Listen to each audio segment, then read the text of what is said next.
Here we go. We're live. We're live for another Salient Points here. This time around, it's going to be Salient Points number 38. I'm your host, Carlos Macias, along with my co-host on the other end. Dalan Kirkwood. Hello, everybody. Nice and late, nice and late. But we're here, Dalan. We're doing it. We're doing it live. Accept it. We're doing it live. All right. But, Salient Points is your weekly top 10 news breakdown where the points don't really matter, but they kind of do. Dalan and I mash up our top 10 news articles for the last week, and out the other end comes out a weighted top 10 of our favorites, in case you didn't know. Dalan, for the first week ever, so we've had our a perfect 20 before. This time, this is one of those where we just completely disagree on everything. Nothing overlapped. Nothing overlapped, man. So the highest things are like 10 points, meaning we took our own list and we're like, nah, we don't really care what you care about. So. But we're starting off with this. We're starting off this week, and I know you don't really care, but I'm going to try to tie it into something maybe you do care a little bit about, Dalan. But the May NPDs are out. That's 10 points, by the way. This is the top 10 May 2018 NPD software sales. So this analyst company or sales tracking company, as we've mentioned before. So for May 2018, the top 10 games are number 1, State of Decay 2. Number 2, God of War 2018. Number 3, Detroit Become Human. Far Cry 5. Donkey Kong Country Tropical Freeze. Grand Theft Auto 5 is still on there. Hyrule Warriors Definitive Edition. Tom Clancy's Rainbow Six Siege, which they try to raise the price on, if you remember that, Dalan. I remember that hardcore. Everybody remembers that. Number 9 is Mario Kart 8, which they actually just recently added Nintendo Labo functionality to it. If you built that little remote control apparatus, you can play it in Mario Kart 8. NBA 2K18. Number 1 up there was State of Decay 2. The interesting thing to that one was that it actually was released with the Xbox Game Pass. So if you have that subscription, you have the full game. And I know Matt Piscatella actually responded to the sales. People were wondering, well, are you including the Game Pass game sales with that, or is that separate? But apparently it's just separate. He says, quote, Xbox Game Pass revenues are not included in the sales rankings published by the NPD group in the pinned tweet. So that's to say that this game, I guess it fell in the right time and people were looking forward to it and they bought it. And I think it's a month of the year as well. But I didn't hear too much about it, man. State of Decay, I know it was coming up. I was looking forward to it to grab the Game Pass. So I was trying to grab the Game Pass with Sea of Thieves. Then that got mixed reviews. And I was like, okay, I'll wait for State of Decay 2. Then State of Decay 2 got mixed reviews as well. So I don't know when I get the Game Pass. But regardless, the sales are not included. So this is people went out, they saw it in the stores, and they bought it at a Walmart, at a Target, GameStop, wherever. And of course, Sony's PS4 did outsell both the Xbox One and Nintendo Switch. And as far as going digital, so this is where I try to tie it back in, Dalan, to maybe something you'll be interested in. As far as game sales going digital, quote, this is from Piper Jaffray, analyst, I believe. It says, quote, it is a certainty that video games will be approximately 100% digital in the coming years. While exact timing is hard to pinpoint, we think 2022 is a realistic expectation. 6% of console users still prefer physical copies of games instead of digital. That's according to a new Nielsen report. So these are 2 questions, Dalan. Any surprises from NPD software sales? And are you ready for an all-digital future? Apparently, we're going to get there in 2012, is what an analyst thinks.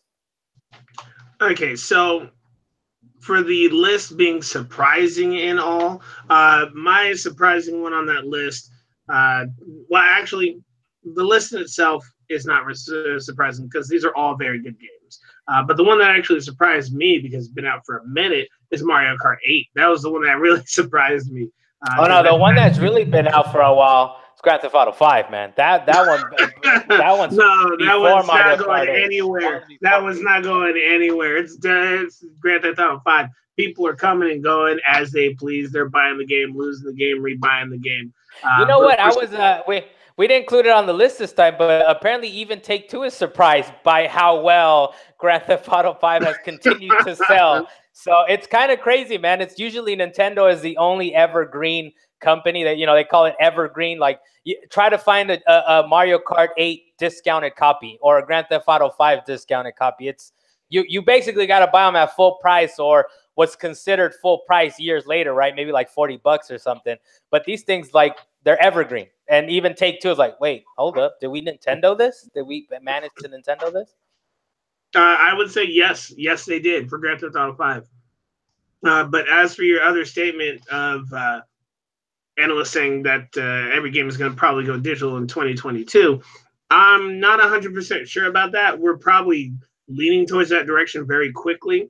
But I think it's another one of those things that becomes a phase, because when people realize how nice it is to actually have a physical copy of things, they're going to want physical back.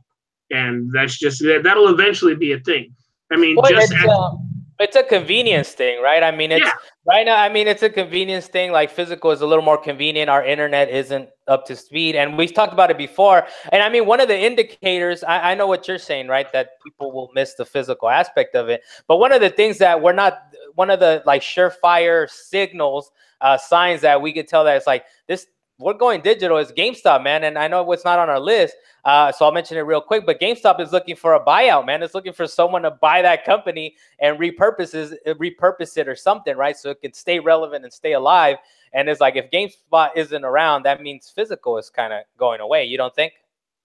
Well, my problem with actually just having physical go away in the first place is the not literally owning your own content. Because you're renting it. You know, you're in a way you're renting it. No, there's not in a way you're renting it. You're straight up renting it. Because the moment they decide to take down their servers, that's it.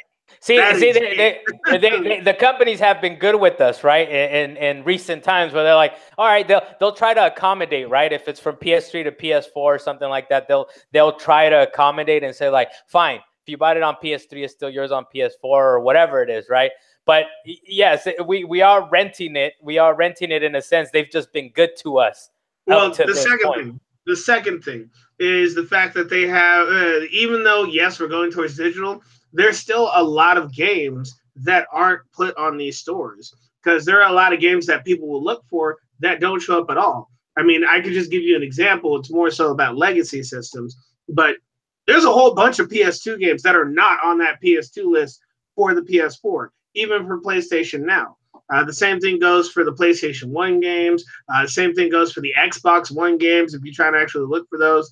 Because I know you're actually looking in the store for Xbox One, trying to look for those original Xbox games. You kind of can't find those. You got your Nintendo Switch, and you can't even play games from, well, I guess they're going to be adding some of the games from Super Nintendo, but you got games from the Wii that you actually want to play on your Switch. You're never going to be able to do that. Yeah, and I think I think we're going to get better at it, man. Or at least that's the hope, right? I mean, that's kind of one of the biggest problem that the industry has had, is that it's very easy to lose access to these games, right? Over time, it's like, why can't I play a random Nintendo 64 game? I mean, you can find these random movies that were made in the 60s, 70s, 80s, right? And still watch them.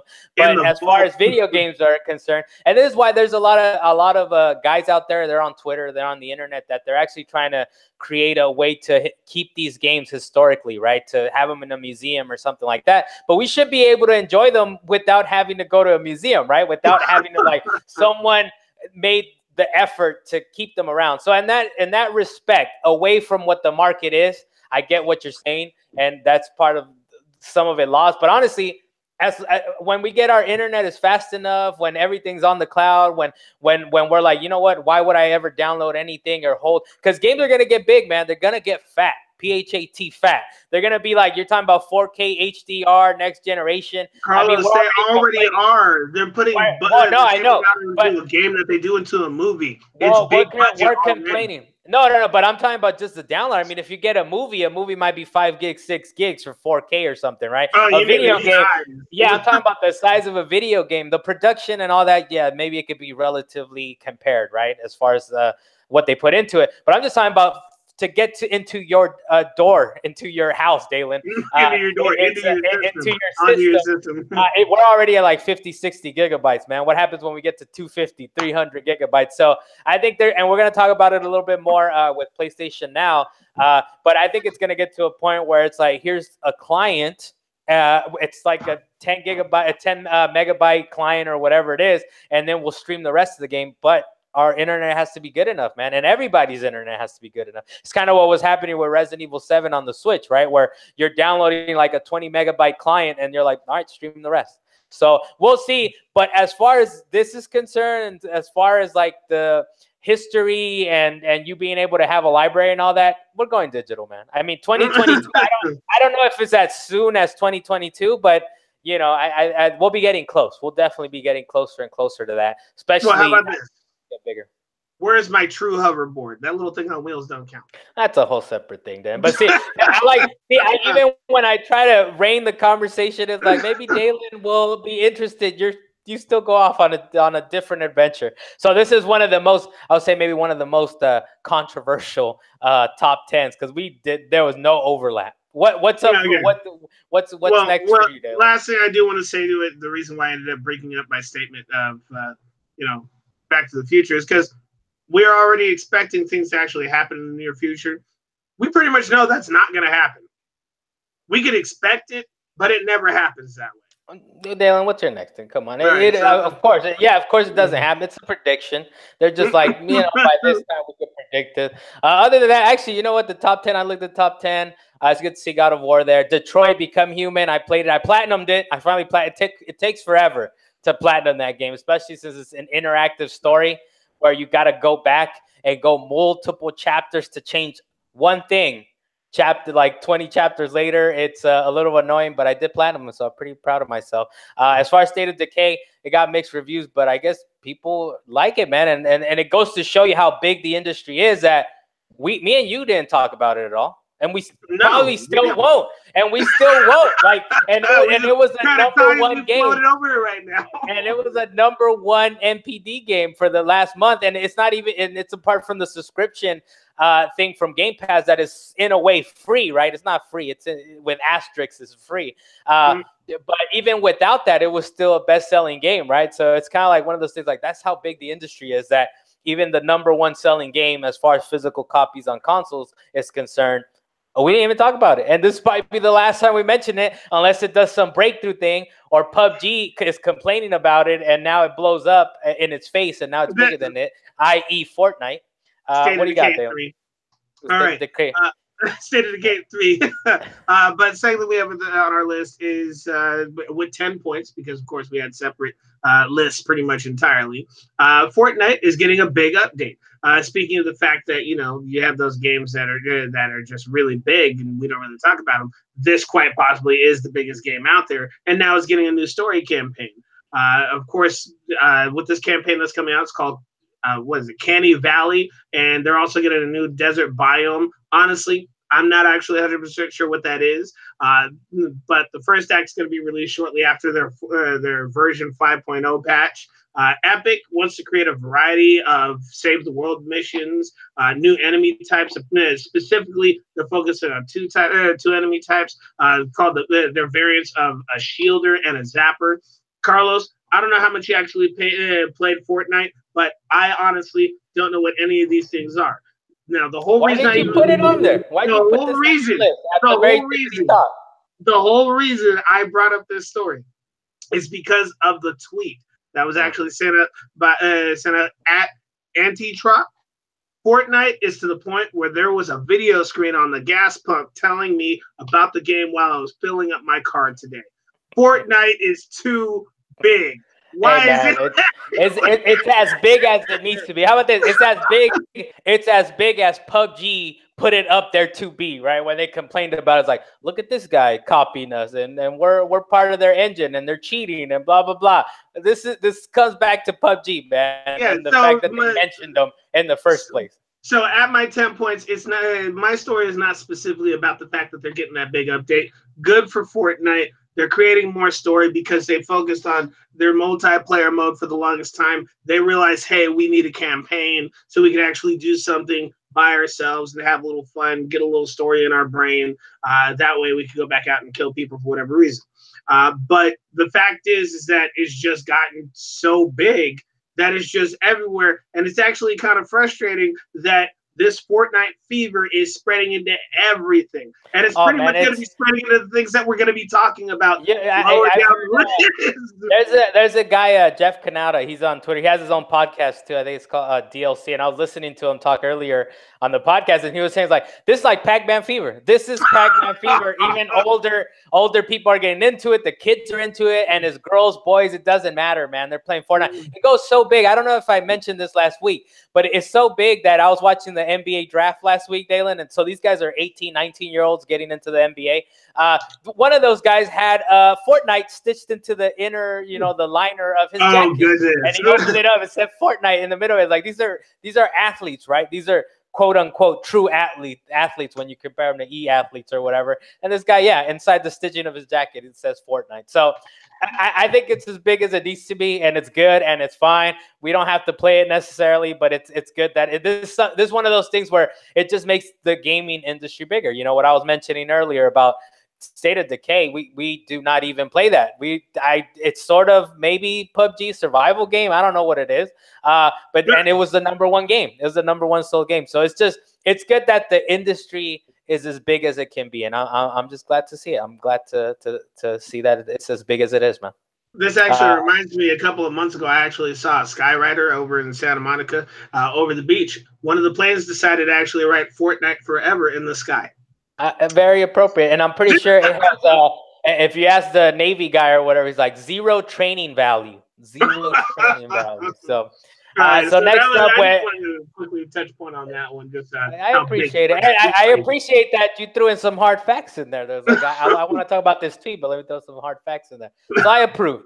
So with 9 points, we got Microsoft and Nintendo play nice. Nintendo released a new trailer, which was flaunting the Switch's ability to cross-play with Xbox One in Minecraft. As part of their trailer at the very end, it said, it shows you a whole bunch of clips of Minecraft, which is neither here or there. I'm not the biggest fan. I don't know if you are, Dalan. But at the very end, it says create, explore, survive, together, better together. So, the companies have done this before. Most recently was the PlayStation 4 thing when Xbox One came out. And there was this whole thing where they're like, oh, it's going to have DRM. You're not going to be able to share your games. And Sony did a quick little 10-second clip that you can find on the internet where it's like, how can I borrow a game from one of my friends on PlayStation? It's like, oh, it's easy. And then they show Shuhei Yoshida. I think the guy was Sean Layton, and he was giving him the disc. Like, this is how you share. And he just gives it over there. He hands it over to his friend. He's like, that's how you share on PS4. So companies have done this. I know Sega did this to PlayStation as well when the PS2 was having shortage issues.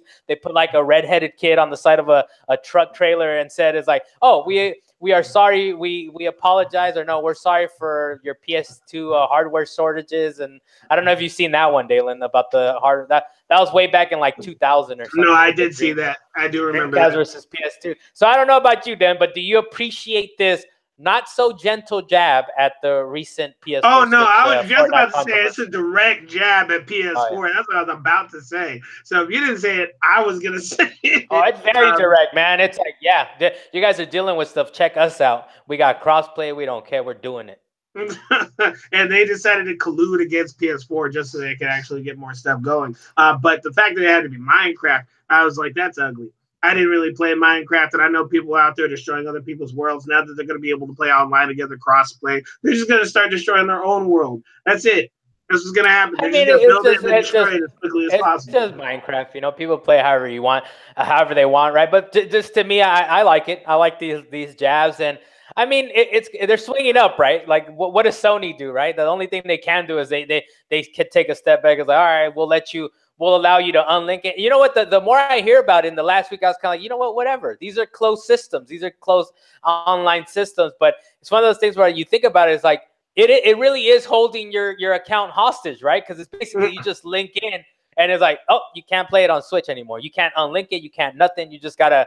This is on PlayStation now. So it is kind of holding it hostage. And our friend Vicious696 Paris, who we quote a lot, he keeps bringing it up. I guess it's going to be a daily thing. I actually was going to respond to him the other day. I was like, oh, man, this is what you're going to do every day? Because every day, I guess he's putting up an image saying, like, stop holding my account hostage. Let me play on the Switch.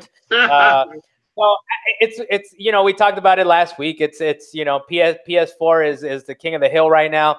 It's one of those things where it's like unless it affects their bottom line, but you're beating Xbox 3-1. This is just Nintendo and Xbox trying to get scratch at whatever market is still out there for them, right? It's kind of like, look, I get a Switch and I get an Xbox, and it kind of goes to the whole thing where they don't even think they're like Nintendo and Xbox, they don't think they're competing directly with each other, because Nintendo could be like, oh, we're doing our own thing. This is a portable / hardware TV console, and the Xbox is its own separate thing, right? It's a high-end system or whatever you want to call it. Yeah, so, but you still gain more rapport with all the people who are fans of the system. Actually, you start working together with other companies. You look at this company and say, "Ooh, nice." Who do you think benefits? Actually, maybe this could be a question. Who do you think benefits more from this? Do you think it's Nintendo or Microsoft benefits from this? Look, we play together, or do you think it's kind of an equal trade-off and that they both benefit? Now, here's the funny thing. Most people would actually say Xbox simply because they've been low on sales, or at least comparatively low on sales. But I think Nintendo gets the better deal out of this simply because they now get Minecraft to actually come over to their Switch. And on top of that, a bunch of people can play crossplay. It's been on there. They just updated it so you could crossplay. Yeah, I know, but I assume that everybody was on Xbox because people have been playing Minecraft on Xbox for the longest time. Now newcomers to the game could actually say, all right, might as well pick up Minecraft on here so I can play with my friend who has an Xbox and I don't. So now you have that extra gameplay value to it. So I think Nintendo ended up coming up on this. Yeah, I think they both benefited. I might actually agree. I mean, I might agree for a different reason. I think as far as Nintendo, and I mean, it is Minecraft. How much horsepower do you need? I mean, the NVIDIA Shield, I mean, the Nintendo Switch, of course, is good enough to run Minecraft. But I think Nintendo, in a sense, kind of, it does come up, comes up top on this because it's like kind of like, oh, we're on equal footing as the Microsoft. And, Microsoft has the Xbox One, which is the most powerful console, supposedly, or whatever you want to call it. So, yeah, I agree for different reasons a little bit. But I agree with that. Nintendo is like, all right, look, we're on equal footing, man. We're on the same page as an Xbox. We're on the same page now. No, they saw Sony. They were like, let me move to Xbox and let's take advantage of this. Well, we can take them down. Yeah, we can take them down. And Sony's kind of like, all right, y'all play together then. We're not worried about this. Keep messing with it. But I think it would be a good thing for Sony to be like, okay, look, we figured it out. This is how you unlink it, and because it doesn't have to be crossplay, right? It doesn't have to be crossplay. Just don't hold the account hostage. Yeah, like don't hold you just don't have to hold it hostage. You can say, okay, look, this how you unlink it, or we figured it out where you could cross whatever. You just can't cross play, but at least you can have your information and load it up, and it's one account. It might also be on the Epic side of things, man. The Epic is just messing around, man. They're also like, they're trying to be like a good middleman. They're not trying to step on anyone's toes or whatever. But yeah, Epic I don't think Epic is really trying to get too involved in that situation, because it's like Epic's already got enough of their own problems as it is, just with PUBG just trying to actually do whatever the heck they're trying to do. No problem, man. That's if anything, that was a good quote unquote problem. That was like, thank you for mentioning us, for promoting us. We weren't this big until you guys started to complain. So I don't think they're fine as far as those problems. But Epic, I don't think they want to make the same mistake and go after PlayStation for doing the same thing.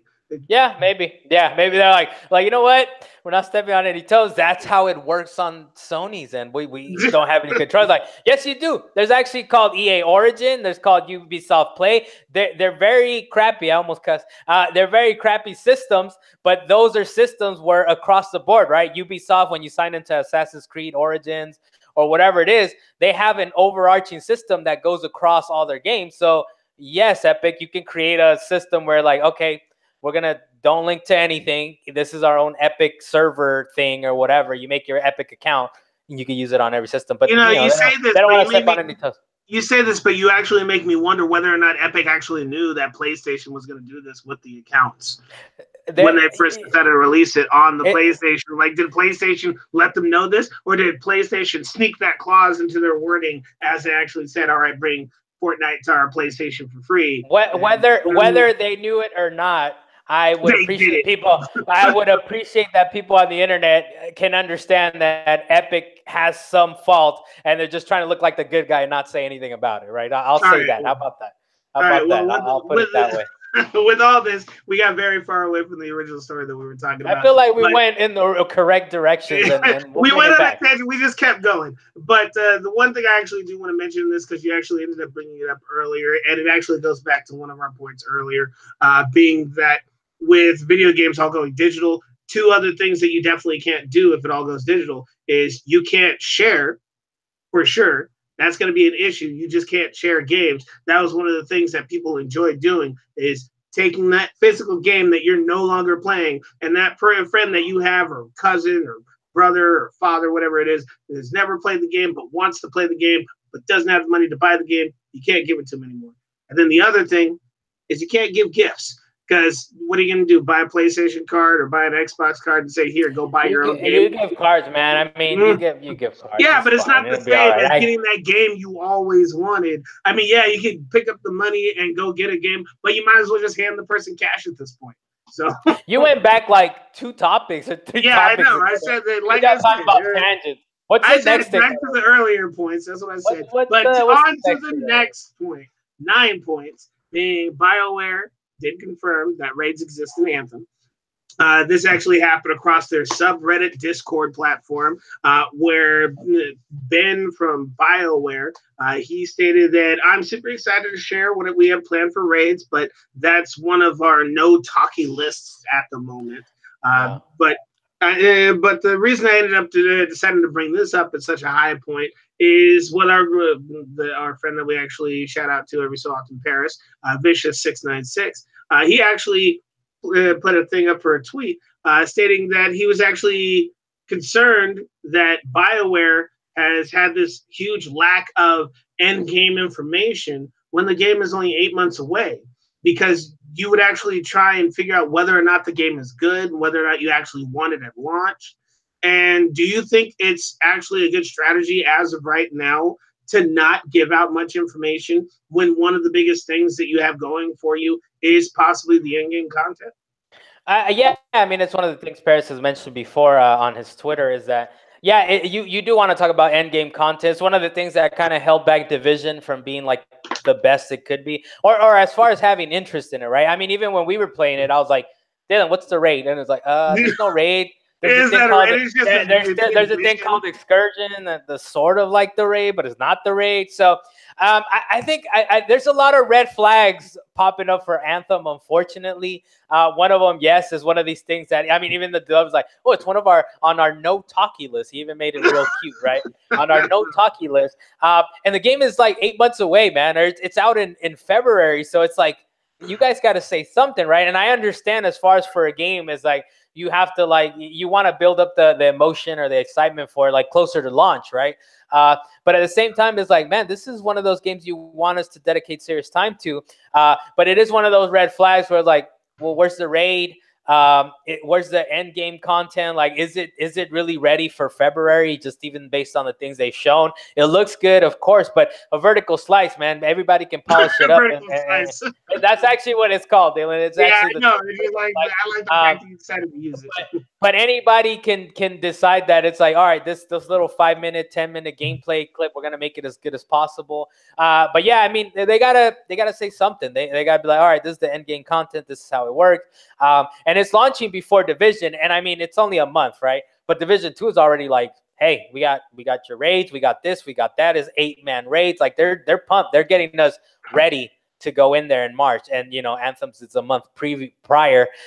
One of the things, I don't know who mentioned it. I'm sorry, I can't give credit, but one of the things that was interesting, someone mentioned it on a podcast, was that you know what? I think February might be very tentative, or this is what they were saying, right? That it might be very tentative in the sense that if Battlefield 5 is a runaway success, like, why not continue pushing that game to the forefront way into the next year, right? So if it comes out in September, October, whenever it's releasing, and it's a runaway success, you can push Anthem to the fall at that point, right? Because you still have Battlefield 5. You don't have to compete directly with Division 2. and you push it off a few months. But we'll see. I mean, if Battlefield 5 comes out and it's like, all right, I guess that's cool, then you gotta drop Anthem, right? You gotta drop Anthem no matter what in February. So hey, don't forget blast radius. That might actually overshadow a lot of things that are happening at that time. I mean, it's a huge blast radius, man. It's another evergreen. If we've ever seen, you know what, we were mentioning, I don't know if we talked about this before, but it'll be interesting how Red Dead Redemption 2 does against GTA 5, man. What happens with that, right? Because you can't shut down GTA Online for Red Dead Redemption, right? But you know, who knows? What does Red Dead Redemption 2 do to it? I mean, can it even overshadow GTA 5? Like, that'll be interesting to see what the MPD show does. It's gonna combat itself. But I doubt it, simply because GTA 5 has actually built such a huge fan base. I think it's too late that you won't. Well, but does it make it harder for Red Dead Redemption at that point then to build its own community? Not at all. Too many people are actually stoked to play Red Dead Redemption, and then people are starting to play the heck out of Red Dead Redemption and Grand Theft Auto 5. They're gonna be like, all right, since I'm not playing Red Dead Redemption, I'm gonna play Grand Theft Auto 5. All right, I'm not playing Grand Theft Auto 5. Let me play Red Dead Redemption. I mean, we'll see. We'll see, man. But now they're gonna be spending more time on 2 games rather than a portion of their time on one game. People aren't gonna go to work. Somebody did mention it too, that I don't know if they've done it already or if they plan on doing it or if they will do it, if it's just speculation, but it would probably be smart for Rockstar to say, we have Rockstar money. This applies to Red Dead Redemption. This applies to Grand Theft Auto. Don't worry about it. It's not just Grand Theft Auto bucks. It's $20 credits that you can use in both ecosystems. And it'll be interesting. You mean like a shark card? You mean like the shark card? Yeah, like the shark card, but it wouldn't just be specific to GTA. It might apply to Red Dead Redemption. It'll just be Rockstar points, you know? So I don't know. It'll be very interesting. It's a blast radius for any other game that's not Take-Two or Rockstar. But I mean, it might even cannibalize itself, man. I don't know. Is GTA 5 too powerful for Red Dead Redemption 2? So we'll see, man. We'll see which blast radius is more powerful. But what do you think, Daniel? Do you think the fact that they're not talking raids for Anthem, or is there any red flags, or are you pretty pumped for the game? Do you believe it'll be ready for February? My red flags is the fact that they have a lack of information for the bulk of the game itself. Though they've actually given some good information on how the game is actually going to be played and some of the teams that you can actually make. I guess one of the bigger red flags for a lot of people is getting bored of the fact that everybody's basically wearing an Iron Man suit. But it's the biggest red flag for the entire game is their lack of information. That is period. It is their lack of information. Without information, you can't get people interested. You can't just show us the front of the book and say, here, play this game, and then throw the book on the shelf and say, go to my shelf whenever you feel like it. We're not going to go to the shelf. We're going to be like, all right, we've only seen I already saw it. I don't need to go back to it. Yeah, that's possible. I mean, that's what happened in Division for me, right? I was like, I played in it. I saw it. I did back in. You guys dropped some high-level gear for me. I was like, well, this is it, right? I have the high-level gear. What else do I need? Well, the same thing happened for Destiny. You hit top level, then you're done. There's no real in-game stuff. You get to the end of the game, and there's nothing after that. You hit that. I mean, as far as Anthem's concerned, I think for me, I would play it either way, whether there's raids or not. But I think for the general health of the community, there's got to be raids. There's got to be something that the community is excited to keep playing, right? For me, I'll be fine, man, with the 10-hour, 15-hour campaign for me and you to play co-op. Maybe you wouldn't be fine with just that, but for me, it's like, Dalan, here we go. We got another game, another Destiny Light. I won't call it our next Destiny, Dalan. I'll call it our next Destiny Light. We'll play 10, 15 hours of it, and we'll be all right. You know what I think they should actually do? That would probably make some of their gameplay for their raids and stuff a lot of fun to actually keep going, is to make gear that can break in these games. I don't like that, man. I don't like that plan, that idea at all.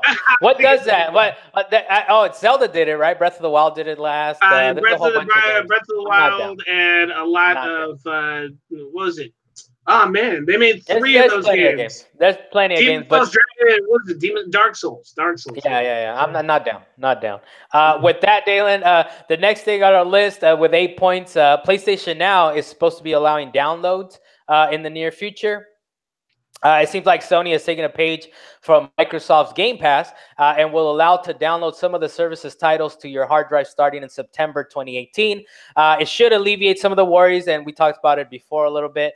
Should alleviate some of the worries for those with internet data caps and slow connections. PlayStation Now will allow PS4 game downloads only initially.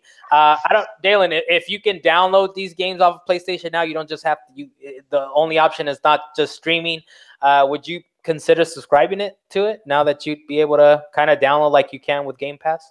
Yes, that was the main reason why I didn't do it, because I didn't want those disconnects. And it's also a little irritating to have their library continuously change. So if I would really like a game, it's like a Netflix library, right? You have a library that. Yeah, you have a library, but once you get to download the game to your PlayStation, that's basically yours to keep unless you delete it or until your PlayStation breaks.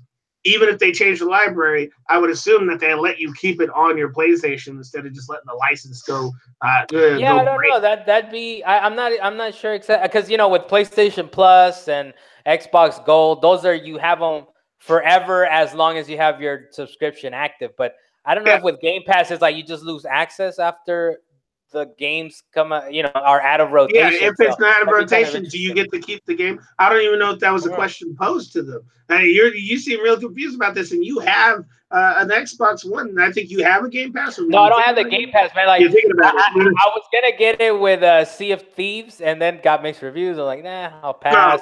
Then I was gonna get it with State of Decay, and got mixed reviews. But the thing that's gonna convince me is one of my friends actually got it recently, and I'm like, I kind of want to play Halo. I kind of want to play some King of the Hill. Oh, Halo's so good, Dalan. So good. It's so good.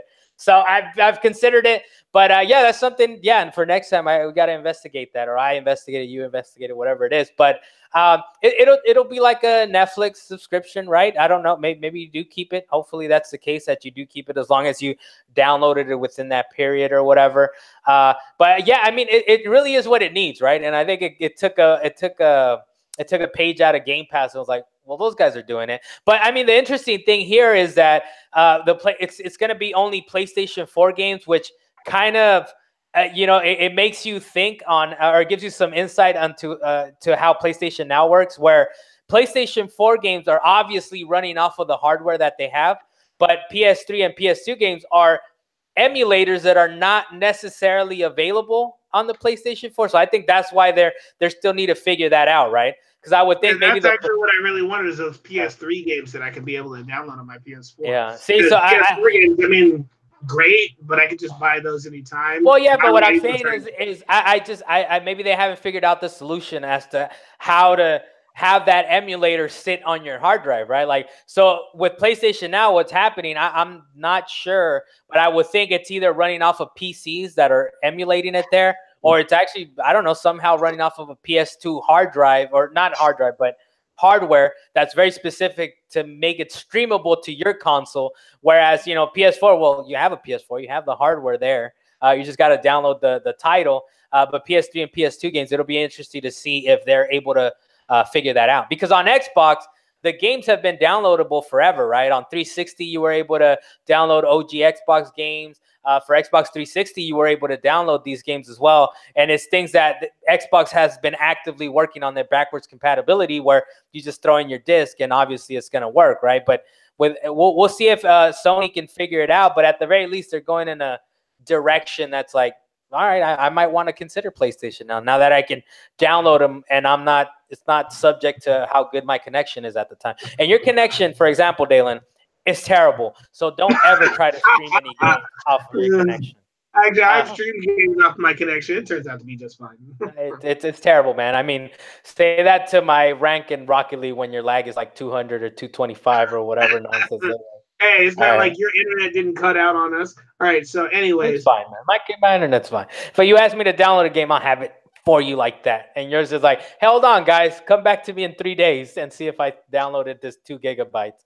What's next? No, that's just me being lazy. So next one I have on up here at number 6 is 8 points. I wanted to actually talk about the World War Z video game that's actually coming out. That's supposed to be within the film's universe. So it's supposed to be coming out, with the game now coming out, 6 years after the film that was made in 2013. Even though World War Z was kind of a success, even though it got a lot of bad lemons started, I guess, with Rotten Tomatoes, I think that's the word you use for it. I don't really know how to use that website, but I mean, Dalan, you just go to the website, you type in a movie title, and there you go. I don't use that website either. Papa Google should have shown you how to use a website years ago, man. What do you mean you don't know how to use it? Anyways, the fact being is that the developers call you out on that. Fine, call me out on it. I don't use Rotten Tomatoes. I don't trust it as much. I would just prefer to try and judge the movie for myself. But the fact is, World War Z, I watched that movie. I judged that movie. I did not like that movie, especially since it did not use most of the source material from its books. But for some reason, Saber Interactive decided that they were going to actually work with Paramount Pictures to create their own little game, and it actually looks very good. So in this case, it's actually a story that has 12 playable characters that are evenly spread across 3 episodes. It was fresh on Rotten Tomatoes, actually. What? It was fresh on Rotten Tomatoes, 66%. Yeah, I understand that it was fresh. It even made $540 million worldwide, but it still did not use most of its source material. It still lacked a whole bunch of stuff, but a whole people were actually really happy to see it, and they went and saw it anyway. I think for me, it's kind of like the World of Warcraft thing. But all right, what's going on with this game, Dan? What's going on with this game? Come on. As I was explaining before, go off into a tangent. Hey, you're the one that went back to the Rotten Tomatoes thing, but.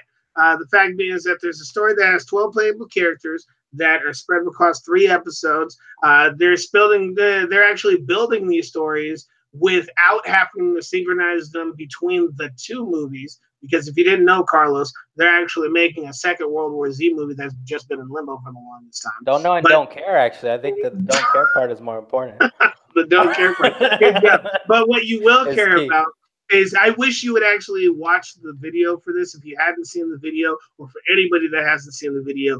They actually have the video for World War Z and the actual gameplay of what it would actually be like if these flood of zombies coming at your characters. You could actually play it 4-player co-op campaign. And there's a couple of spots where you actually get stuck and you have to do small tower defense stuff. I don't want to. You gotta understand. You lost me. You gotta understand. It's basically like putting up barbed wire and actually locking down the fences to make sure that the zombies don't come in. But when they do come in, they're just as you're killing them, they're just gonna pile up right there and try and actually climb. And the only tower defense I ever want to do is Plants vs. Zombies, and I already did that. It's not really tower defense. It actually reminds me more of Division with crazy zombies coming at you, like 48 days later zombies. All right, then I got you. I think I got the gist of it. What system is it? What system is this coming out? What system is this coming out for? About when? Do they have a release date? What plan? It's coming out for PS4, PC, and Xbox One. They didn't actually announce an actual release date yet, so I'm still waiting for more information on that. So I'm hoping that it actually. 4-player co-op. You throw in some tower defense. It's kind of you lose me on that a little bit. But maybe you gotta understand how these zombies move, Carlos. That's all right. I get it. But so World War Z, would you have rather the game had been set in the comic book universe or the film universe? I guess I already know, right? Because you didn't like the film necessarily, I guess. Well, if the film actually portrayed everything that actually went on in the book, or at least most of the politics and the backstory from some of the other characters that had a really big impact on how they got to where they were, I wouldn't have a problem with that. There was even a whole religious aspect that they decided to just toss out of the movie that was like 50% of the book. But the fact being is that this game being more based on the books, not just the comics. But I mean, you're still looking forward to it, right? Even if it is based in the. I'm looking forward to it for 2 reasons. One, 4-player co-op and zombies.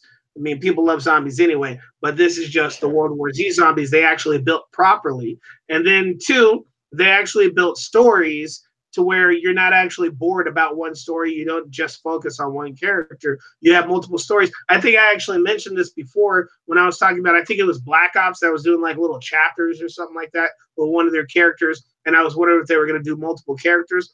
This is what I wanted. And they're doing. All right. Well, I mean, it's Saber Interactive. They're the makers of your favorite game, NBA Playground. So I'm sure you're excited about how much experience they have in making this type of games, Dalan. Okay, well, we'll find out soon, won't we? All right, next up with 7 points, Cyberpunk 2077's graphical fidelity, CD Projekt Red's level designer. Oh man, I didn't even get his name. Where's his first name? Level designer Pears. His last name is Pears. Told Metro UK that the game will look as good on a PS4 as it did on a 2,000 pound plus PC running the demo bill, and that's pound as in British pound or UK pound, European pound, whatever it is, money. Quote, it's still going to look as good as that, said Pears, referring to the PC version of Cyberpunk. Metro UK responded by saying nothing on the PS4 currently looks as good as that. And Pears said, quote, this is the thing now. We've got a great team, so we're going to try our hardest to push the envelope. We've got the right people and the right minds to get this there for it.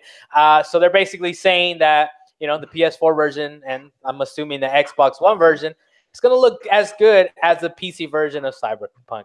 My question, Dan, do you believe it? How could it ever run as good as PS4 or Xbox One? Or at least specifically, he said it's going to look as good as that. You hurt me, man. You made me laugh so hard. I like the way you caught yourself. Oh man, I'm sorry. I was trying not to laugh. I get it. I was trying not to laugh. Do you believe that it's going to look as good on PS4 as good as it's going to look on PC? It'll be interchangeable. All right, pounds, UK. But whether or not it's actually going to look as good, PC is this kind of ever-evolving type of thing that consistently tries to improve their graphics. And people like to actually have their own hardware to try and actually overclock things. You can't necessarily overclock systems the way that you can a PC. So I don't ever think it's truly going to look as good as it does on PC. But I do think that it's going to have a very high graphic content.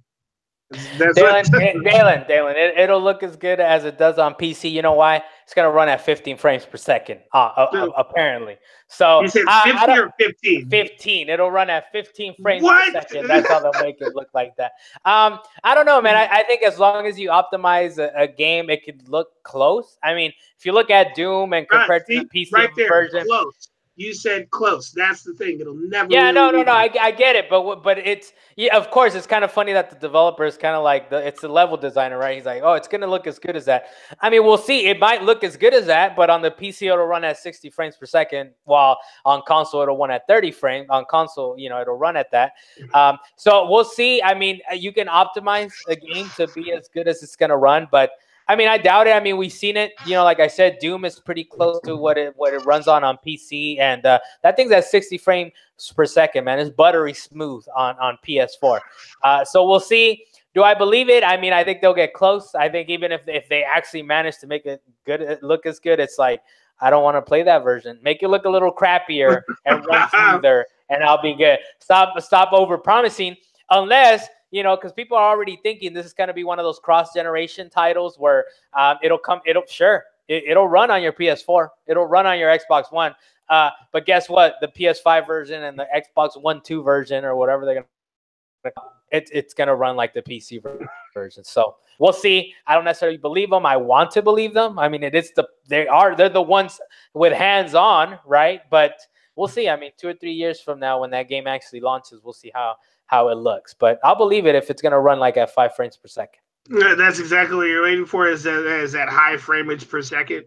That's what you live for, right? 60 frames per second? I mean, I'm okay with I'm not a 60 frames per second type of guy. I know one of our friends, he's a PC gamer. He's like, oh, on PC is 60 frames. You can't play.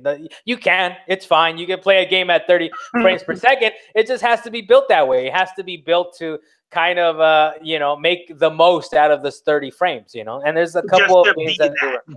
Yeah, I mean, it's got to be a fun experience. It's not like it, I mean, I'm pretty sure, I'm not too sure, I haven't looked into it, but God of War probably runs at 30 frames per second. That game runs beautifully, right? You don't miss it. It looks beautiful. It runs beautifully, everything. And it's like, you don't miss it. Detroit is a bad example because that game, Detroit, it looks incredible, but you're not running around everywhere. It's Carlos, what's up with your examples? You're catching yourself a lot here. All right.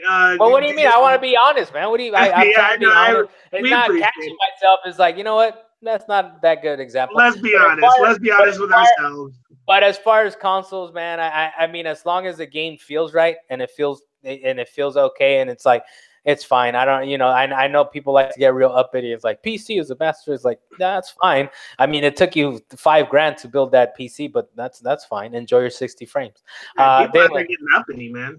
what do we got next? Unless you got anything else to say on no, I ain't got nothing else to say about that one. I'm good.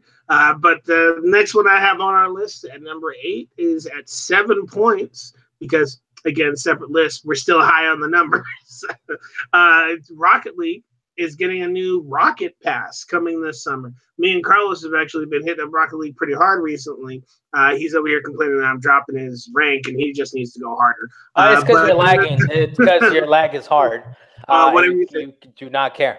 Okay, well, basically, I brought this up earlier, being that Rocket League is going the way of Fortnite, deciding to actually try and bring a pass, this ongoing pass thing where they keep dropping things at an ongoing rate, kind of like Fortnite.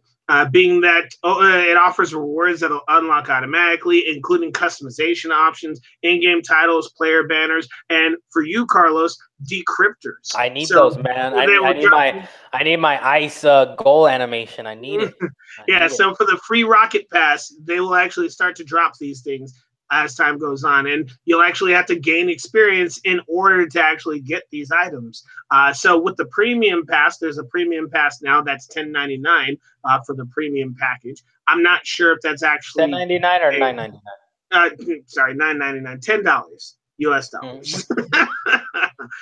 Being that the premium pass is for people that actually want to get experience boosts, so they actually gain experience faster. They get reward boosts, so they get rewards faster, more cosmetic options, apparently, to make their car look more spiffier. And I'm hoping they just bring the Samus car over to Rocket League for the PlayStation. No, come on, man. Considering what they just did with Fortnite, I seriously doubt it. Get out of here with that. No, that's a Nintendo exclusive. That's one Nintendo will hold on to. They're like, no, this is all right. Ours. Well, either way it goes, are you actually excited for this Rocket Pass? Do you want to see this actually take place? Honestly, I want to get gooder at Rocket League. I don't want to be dismissive, but anything like this where it's like cosmetic stuff, and I do want that ice animation. That's beautiful. That's incredible. But other than that, I honestly could care less, man. I just want to get gooder. I want to be on our road to 300K to win our first tournament and be the best that we can be. That's about it, Dylan. Otherwise, I'm probably not going to pay into it. This premium package is a one-time only thing, or it's a monthly thing? No, that was the thing, is that they didn't actually give that particular piece of information. Okay. I was thinking I was going to actually research it, see if I could actually find a complete answer on that. But as for it actually being the thing that's coming out right now, we really only have the seasonal passes. So I'm actually more excited for this one because more stuff. Well, I guess are you paying into it? Are you doing the? No, I'm most likely going to go with the free one. I mean, I know people are going to actually get. Well, actually, depending on how long the $9.99 will last, I might do it. You're doing it, Dylan. They got you. They got you. They got you in their system. Yeah. Otherwise, as long as it's cosmetics, which Rocket League has been good with that, I'm good with it. I won't participate, but fine. Well, they can do it. One other thing that I didn't actually put on here at the time was with all these customization options and stuff that comes with this, you'll actually be able to trade in more items, because you know how you have this whole list of items that you can't trade in your inventory. Now you'll actually have more range to actually trade more of those items. There's still certain items that are just very untradeable because, they're seasonal stuff, but other stuff, even though it might be in red and saying that you can't trade it, you may actually be able to start trading those. All right. Now we can all understand how we didn't overlap at all, man. We weren't looking at the same news this last week at all. Like, whatever. Fine. Whatever. This next one, with 6 points, we got to switch to next gen. Panic Button, which is kind of a big porting developer on the Switch, doesn't necessarily see the end of the current Switch, but does see the possibility of Nintendo updating the hardware series a la the new 3DS that was released by Nintendo. So that was like a new 3DS with the second nubbin or whatever. whatever you want to call it. Quote, Panic Button's general manager Adam Creighton speculated to US Gamer that maybe when they evolve the hardware, they'll amp it up one area. Maybe that'll be the graphics or hardware. Maybe they'll add to the controller set so it has additional inputs similar to other platforms. So there's a lot of innovations to be had. And obviously, he believes there's still more juice left in the Nintendo / NVIDIA portable. You know, the NVIDIA Shield deal. He says, calling it that. I mean, it does have an NVIDIA chip in there. I don't know if it's necessarily ripped out of the NVIDIA Shield, which I think it is. It's still pretty early for the Switch as a gaming device, so I'm excited to see what happens on the hardware and the optimization front. So this is one of the guys that is actually working with the Switch, and they're actually making these heavy ports, I would say. I mean, they ported Doom, they ported what's the other one, Wolfenstein 2. So they're actually working on that one now. I think it's coming out this week or in a couple weeks. So these guys are doing heavy ports, and they actually, Dalan, now that you mention it, or that you have, Panic Button actually ported the Rocket League version as well. Yeah, so I was about to say, did they do Rocket League? Yeah, so they did Rocket League on the Switch. So it's a big porting company, and for them, it's kind of like, I mean, if you're a porting company, you have to kind of like doing that, right? Like squeezing as much juice as you can out of a console. But so there's not much to say as far as like, there's not. He's not saying, oh, well, what are they going to do in the next series? But he is kind of alluding to maybe they do a new 3DS, which is what I'm thinking. I think they're going to do a small incremental update, next year or something like that, where it's a Switch 1.5 or whatever it is, and it'll be the new Switch or whatever Nintendo wants to call it. But what do you think, Dan? Do you think the Nintendo Switch needs an update ASAP, or do you think it's fine as is? They still got to kind of draw juice out of that NVIDIA Shield chipset, or what do you think? As it comes to porting, I think they actually do need to update their graphics, because we have all these high-end games that we're used to playing on a nice HD 4K TV, and we're trying to port that. That do take a downgrade. Like, for example, Doom and Wolfenstein, they're going to be able to get it to run, but it is a downgrade. Yeah, same thing with Rocket League. You ended up having to actually reduce the graphics on that when you decided to put it on your TV. Rocket League is smooth, though. Rocket League is smooth. Yes, it doesn't look as visually nice as it does on PS4 and Xbox, but it's smooth. It's very smooth. And plus, you get smooth, but imagine if they actually boosted their graphics hardware to be able to actually run high-end graphics and smoothly, then you'd have yourself the perfect Rocket League system. Which they did add like a performance or a quality mode to the Switch version. I was like, ooh, it looks so much nicer.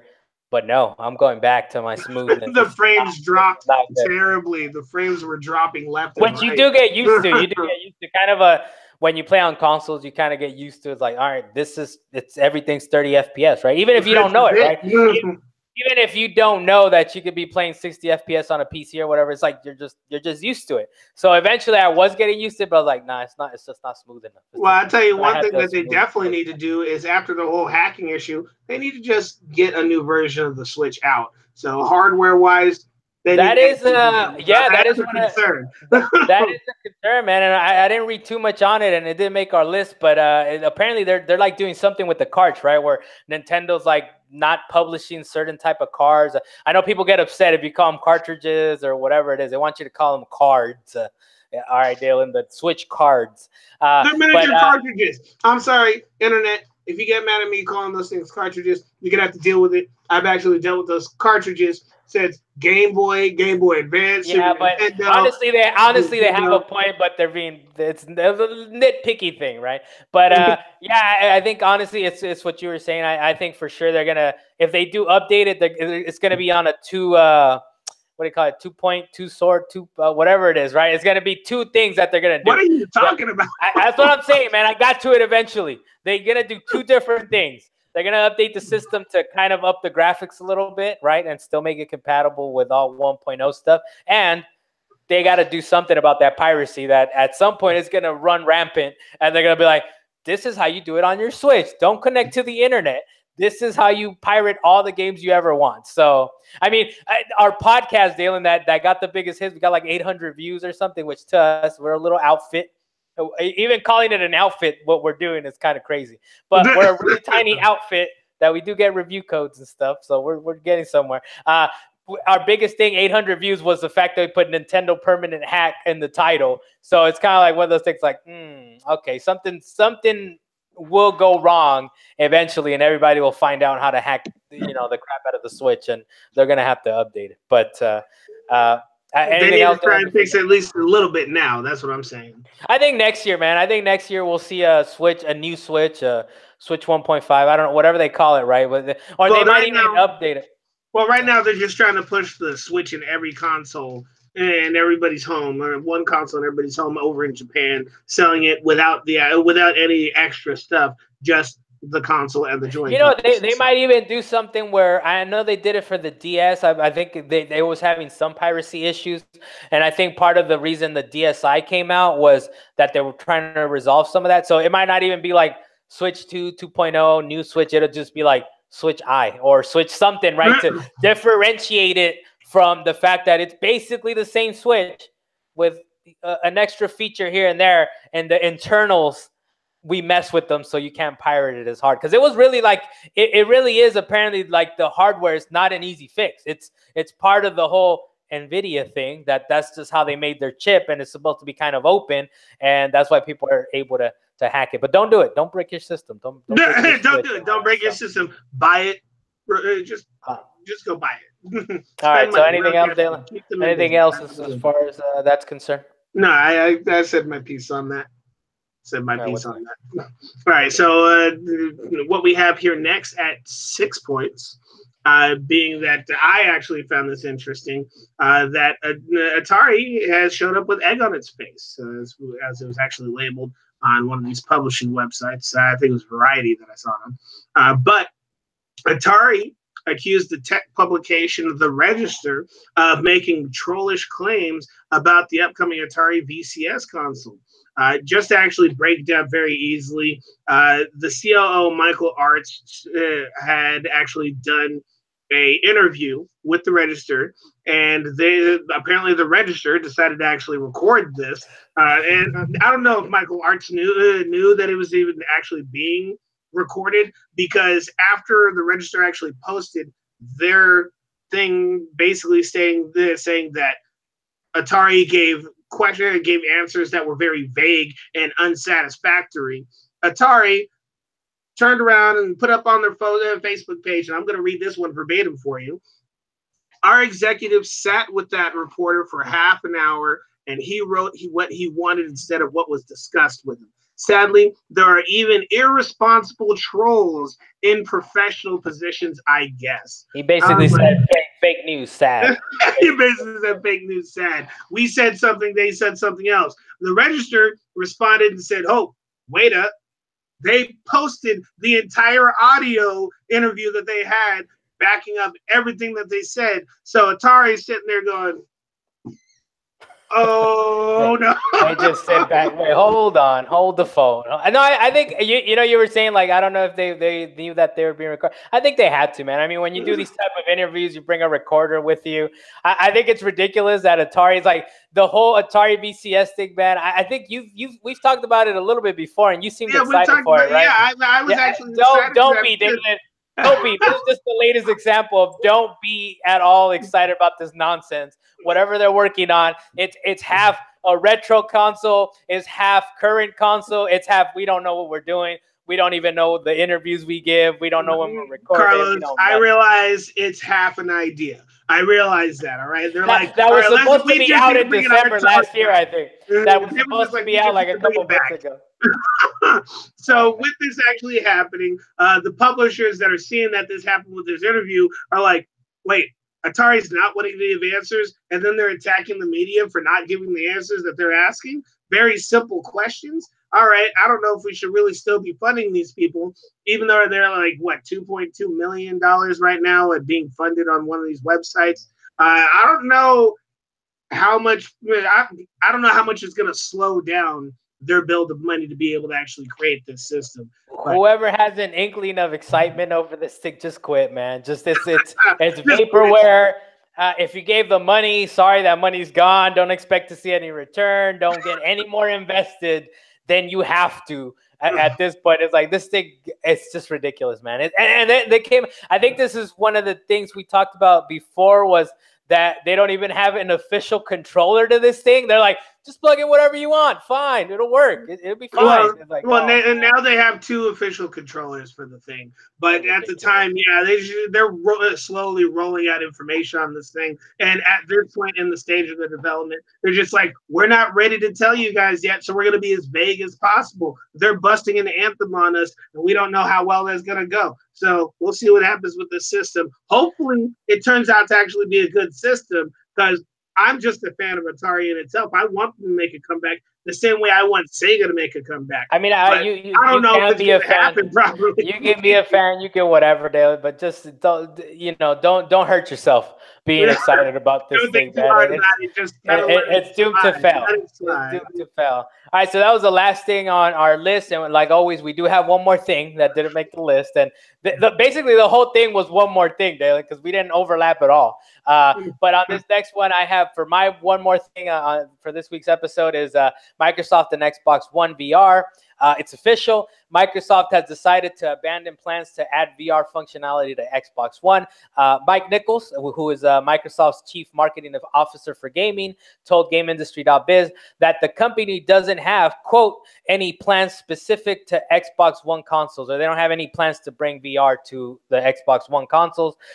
This is an about face from Xbox chief Phil Spencer's promise to integrate VR within the Xbox One X. I don't know if you remember the review or if you saw it, Dalan, but when they were revealing the Xbox One X, it was like, it was Project Scorpio, all this other nonsense. Yeah, I do remember that. And part of it was like, we're going to bring VR. Or I don't know if they were that specific, but they made it seem like, oh, we're going to get VR with Xbox One X. This is what they're waiting for, right? The hardware isn't there just yet, but with Xbox One X, it will be, and we're going to see it. But now we get official word that it's not happening on Xbox One. So it's kind of like a 180. For you, Dalan, does this matter? Does this matter as far as how does it bode for the future of VR? Or what do you think? The fact that I believe I actually said this when I first found out about VR trying to actually come back and be this big thing, is since the 80s, they've actually tried, or at least the industry, the entertainment industry, has tried very hard to push VR. We used to have VR movie theaters. Don't go back into history, man. What does it go? The future of VR, does it matter that Microsoft is like? Then I'll jump ahead then, because there's plenty. You have to jump ahead, man. How long was your story? Just answer the question. It's not that long of a story, but you didn't want to hear it apparently. But the whole point of what the story was that I was going to say is that 20-minute story. I didn't think VR was going to last that long in the first place. Well, it's still here, though. They have this thing where they try and bring in VR and then people drop out. And then they try and bring back VR and then people drop out. This is what's happening now. They brought in VR. People are dropping out. It's starting to fizzle down. Well, but it's going to just fizzle into the history saying that was probably the best VR thing we've had. But we're not going to see another one for another 15, 20 years. It's at its most mass consumer friendly that it's ever been. I don't think it's there necessarily. I mean, it is amazing. You've played it. You can't tell me you're not. I can't say that it's not good VR, but it's not at the point where we're saying this is the best VR I ever got, and let me get more VR games. And these games. But I think it is, though. I think it's not at the ultimate level, but I think it's at a really good level. It's at a really this thing is really amazing. It's a good place to really be in the market, but it's not at a good enough place to keep it going for a long but see, I don't think, part of it, yes, it could be more powerful and all this, and PC is very powerful as far as this is concerned. I think more of it is in the convenience factor. I think a lot of it still comes down to it's kind of expensive. The best thing would be if it's included with the Xbox or with the PlayStation at launch. If not that, it's got to just be more convenient, man. There's just too many wires still. There's too many too many things to hook up. And the most easiest wireless versions of it, like on your phone, they're just not as impressive as what you get on PSVR or on your PC. So I think if it's not something where you can really push the penetration, that's very PG the way into the market, whether it's an attached thing with a PlayStation or Xbox. The other thing you can do is you just got to make it as easy as possible, as cheap as possible, as easy to hook up as possible. Yeah, so I think that one of the bigger things that they could probably do that might actually bring it back into the market properly is create a VR system that's kind of standalone. I mean, Vive is about the closest thing that I could think of that would actually be close to But it's standalone. not standalone though, But because you even have to then, hook you it got up to to hook a it up to a PC. PC. So It's not at all standalone. Not even close. I don't understand how close. The I said the closest thing. closest thing No, no, because no. it's built on a PC. You build the No, game on a PC. the closest thing to standalone. No, the closest thing to standalone that you have is kind of like what they do with the phones, the VR, the Oculus Sport. I don't know what they call it, man. You know, whatever. When they're trying to distill it to the smallest version possible, Yeah, I know what you're talking about. that's the closest to standalone because everybody has a phone.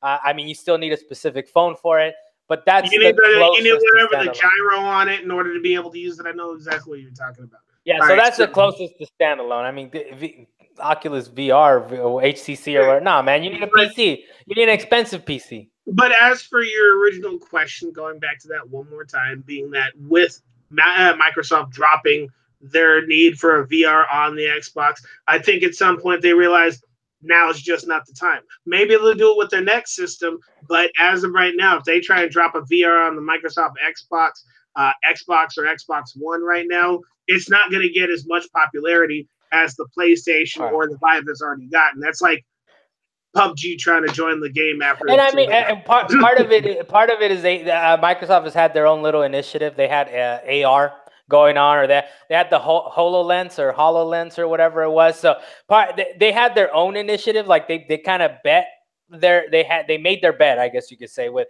AR, augmented reality. So part of it is at this point it's a little late, especially in the console cycle. So it's fair what you're saying. I think.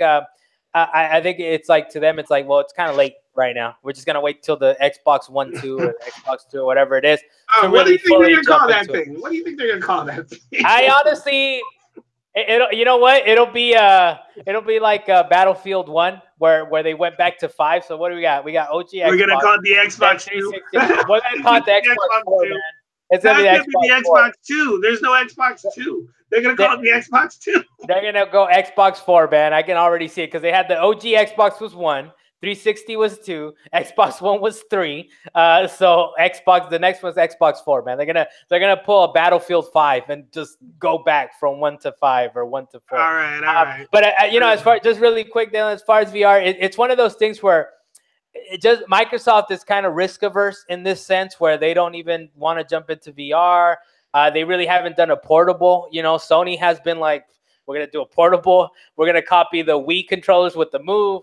We're gonna do VR. We're gonna really heavily invest in it, and for the most part, it has paid out. Even if it's PSVR is the most successful out of all the VR things, but it's still not like a runaway success, right?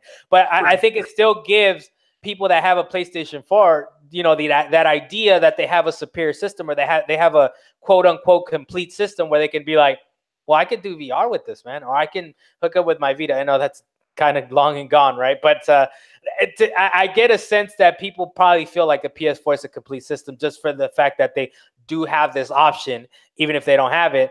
And Microsoft, they got to do something, man. They got to take some risks. And hopefully with the next one, I think with the next system, with the Xbox 4, I think they'll push heavily into it, man. They'll have their own version of VR. That's what we're gonna call it now. We're just gonna call it the Xbox 4.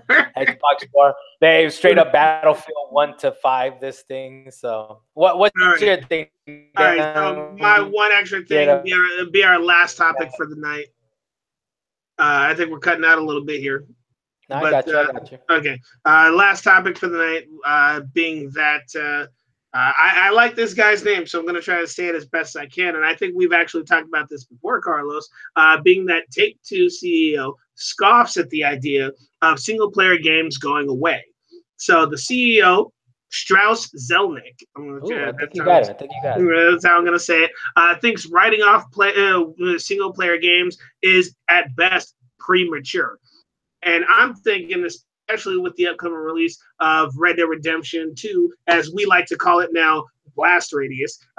Well, it's launch. It's release date. Its release date is gonna drop, and there's gonna be a Blast Radius that goes back in time and into the future as well. It's gonna be horrific. It's gonna be nasty. Blast Radius is gonna be nasty. It's the fact that it is a single player game, even though it has a multiplayer aspect to it, most likely. Well, yes, it has a multiplayer aspect to it. The fact is that it's mainly the single player that people want to do. And you know how you want to see the next story roll out. You kept talking about that for the longest time. You want to see where the story goes next. So does everybody else. They're just ready to play this game. So Zelnick saying that a single player, in my opinion, is not dead. Not even close. Companies that feel like they'll just avoid the hard work of building a story and characters and go right to where the money is in multiplayer, I don't think it's going to work. I'd be surprised because he actually realized, and he actually said this during one of his interviews, being that single player campaign coming along the single player campaign coming alongside multiplayer is just what fans want. I mean, yes, it's fun to have a multiplayer game, but I don't know if they'll really fully step away from single player games. And I know at one point you actually made the argument that we would be stepping away from single player games. Do you still feel that way? Yes. I think.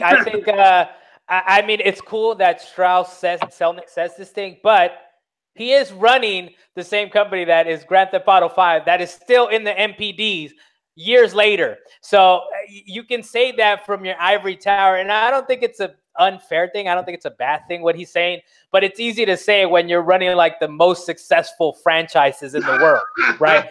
We're talking about Red Dead Redemption 2, Dalan, with its own blast radius that all these games are, trust me, the reason that Anthem and Division 2 are not coming out at the end of this year is because of Red Dead Redemption's 2 blast radius. So yes, Strauss Selznick can say whatever he wants, and I think it's fair to say, and I love it, and I love him for it.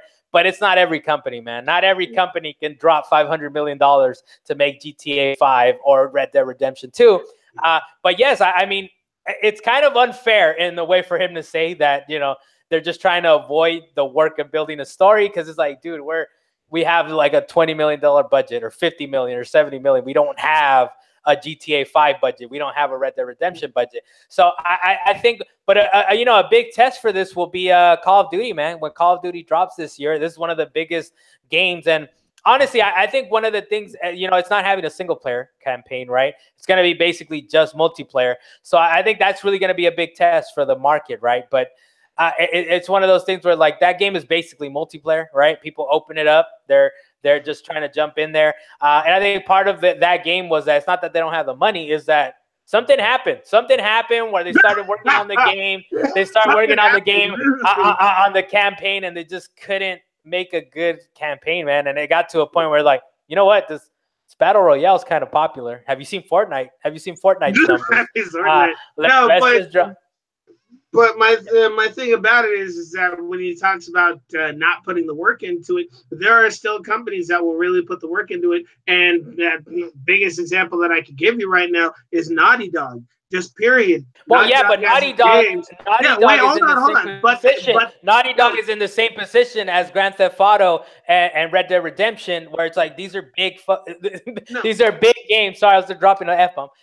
These are big games with big money behind them that Sony will bankroll, and they have the history and the proven track record to prove it. So yes, it's a good example, but it's in the same league. No, but they started with these smaller games, and really, I thought Naughty Dog had completely dropped off the map until they made Uncharted 1. That, I felt, really redeemed them and brought them back into the market. Well, yeah, but in recent times, though, when these games cost so much money to make. They even did the same thing with Hell's Blade. When that game dropped, everybody was into it. Very recent. Well, guess what? Hell's Blade doesn't have a multiplayer. Yeah, I know Hellblade doesn't have a multiplayer, they narrowed the scope. They narrowed the scope. But a whole bunch of people still went and bought it because they knew it was I get that, but that's a completely different thing. Game. You gotta take it all. Yeah, but that's a completely different thing than what he's talking about. He's talking about you can do the single player and the multiplayer, just people don't want to build the story. Hellblade was a very focused single player game. Like, it didn't have multiplayer in it, so it's a completely different He's just talking about the fact they didn't have it at all. All right, well, how about the fact that there was a Battlefront 1? And when that game dropped, people were actually concerned that it didn't have a campaign. Yeah, but it's one of those things that, like, it goes back to what I'm saying, man. When you're running Take-Two, when you're running like the biggest franchise, You have all the money in the world to say whatever you want and build these cool stories. And then, but how about this? Just to kind of wrap it up a little bit. These guys are master storytellers too, man. You got to be a good storyteller. You really do. Rockstar has been good. And there's a reason that they've earned their success, right? The reason they've earned their success is because it's just been so good, man. With Grand Theft Auto 3, they said, we're going to make an open world. We're going to make this character that's going to be awesome. It wasn't that good, right? It was you were the character in Grand Theft Auto 3. Then they went into Vice City, and then they did Manhunt and Bully, and they had like a string of amazing games, man, like one after the other. They've been able to get to this point where Strauss Selznick could tell people they just want to avoid the hard work. It's like, dude, how about they don't have the money? How about they don't have the resources? They don't have the resources that you do because your game is still in the MPD's top 10 MPDs years later, man. Like it's okay, but the general fact is I don't believe that single player games are going anywhere. There are too many people that still enjoy actual storytelling, and that's just going to keep going. People still need books. And I hope they do. I honestly, as far as Hellblade, I'm happy that was a success, man. And it just sold like 1 million copies, right, recently. And they got bought out. Their company got bought out. And it's perfect. It's a perfect story. I don't want single player to go away, but honestly, I think it'll exist. We've talked about it before, right? It'll exist in some respects, right?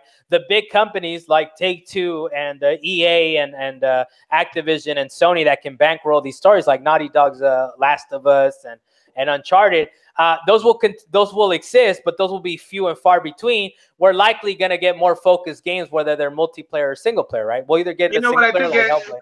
You know, the way that it's actually going, the way that I think it actually may end up rolling out is even though these bigger companies are able to make these huge multiplayer games, with the exception of Ubisoft out there playing making a bunch of Assassin's Creeds, I think that a bunch of the smaller companies are going to actually try and break into the industry with their single-player games and try and see if we could actually rope into them. And if they get enough money from those single-player games, then they'll actually start ramping up to actually try and catch up with the industry and then try and build the multiplayer. Yeah, that's possible. That is, we'll see. I mean, it's a matter of, you know, like any business, right? You got to figure out your strategy. You got to figure out, all right, look, we got a really good story here. We got a really good story. It's going to be a $40 game. We're going to throw $50 million at it because Hellblade wasn't cheap, man. I'm pretty sure it wasn't a cheap game. I mean, it was cheaper than what you would. No. I'm saying to make. I don't think it was that cheap. No, it was probably like a good $50 million or something. $50 million. They had live action actors in it. Motion capture. I mean, it's not expensive when compared to these huge Call of Duties and Red Dead Redemptions. But it still wasn't cheap. It's not cheap to make these kind of games, man. Because we're very picky, man. Gamers are very picky. We're very demanding, and we still want the best, and we still want to complain. It's like, wait, why don't we have a single player? Wait, why don't we have a multiplayer?